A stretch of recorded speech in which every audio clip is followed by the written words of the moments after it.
Hello mừng là ba, thằng lý cái cô bảo mai ấy chúng mình số này được chơi mà,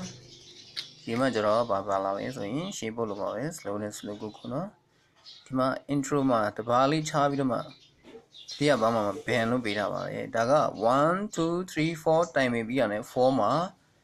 thì melody lấy vô, bass mà này, keyboard mà, thì mà band nó bị ra là, thì à luôn được band này thì wine luôn được band này thì đâu band nó khó bà ấy, ta mới tua slow band này mới sao bà, slow này thì là ấy. Cái này thì làm được chứ, đã có tập hợp mà có tổng khu và chỉ đuôi đây vậy. Rồi sau cho luôn, ta check chính gì vậy đi vào mấy, thì second verse và deuxième verse của nhau là gì, chorus bài nhau để chơi nhau, beat và solo của và shape bộ vào vậy nó, thì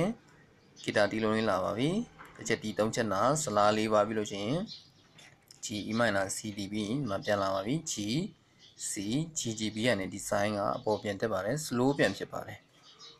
B ရောက်ရင် slow ကိုပြန်ဖြစ်ပါတယ်ကိုရာရောက်တဲ့အောက်ကိုကြော်ရတယ် slow ကိုပါပြီးလို့ရှိရင် chorus ပိုက်လေးပြန်လာပါပြီ G E minor ဒီ G minor E minor နဲ့ D ရဲ့ပုံမှာ vocal rhythm လို့ရေးထားပါတယ်ဒါလေးကအဆိုနေသွားတာပါဒီတချင်းလေးမှာပါတဲ့စာတာမျောလွင်နေလွင်ဆိုတာ E minor မှာချတာပါကျိုးမဲဆိုကျိုးတဲ့မှာ D ကိုချပြီးတော့စွန်လေးများရေဆိုမှပြန်စတီးပါတယ် E minor ပြီး C နဲ့ D မှာ rip ပြန်ပေးထားပါတယ် rip ကိုနှစ်ခါအောင်သုံးထားတာပါပထမတစ်ခါ vocal rip ပါအဆိုနောက်ကိုလိုက်ပြီးတီးရတယ်နေကြီးတော့တီးရတဲ့ vocal rip ပါဒုတိယတစ်ခုကရိုးရိုးဂီတာပဲအနေတီးတဲ့ rip ပါပြီးဒီမှာ file ဆိုရင်ပြီးဆုံးပါပြီကျွန်တော်ရေးထားပေးပါတယ် band ဆိုတာ player အားလုံးတစ်ပြိုင်တည်းတီးရန်နောက်တစ်ခုဒီမှာတိုးလာပါပြီ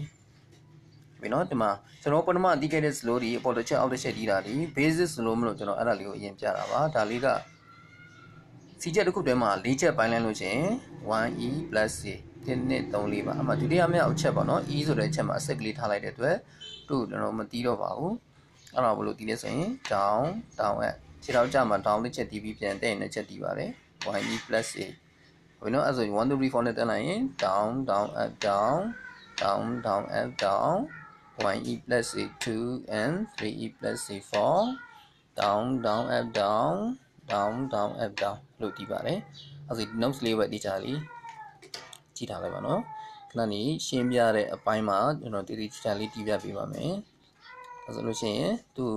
notes ကိုရှင်းပြတာတော့ဒီလောက်ပါပဲเนาะအဲ့တော့နောက်ကိုပါပဲမြင်မြင် slow ဆိုလို့ရှိရင်ကျွန်တော်ဒါနဲ့ပဲတီးပါမယ် 1e + c 2 and 3e + c 4 down up down up down အဲ့ညာလေးနဲ့ပဲတီးပါမယ်เนาะ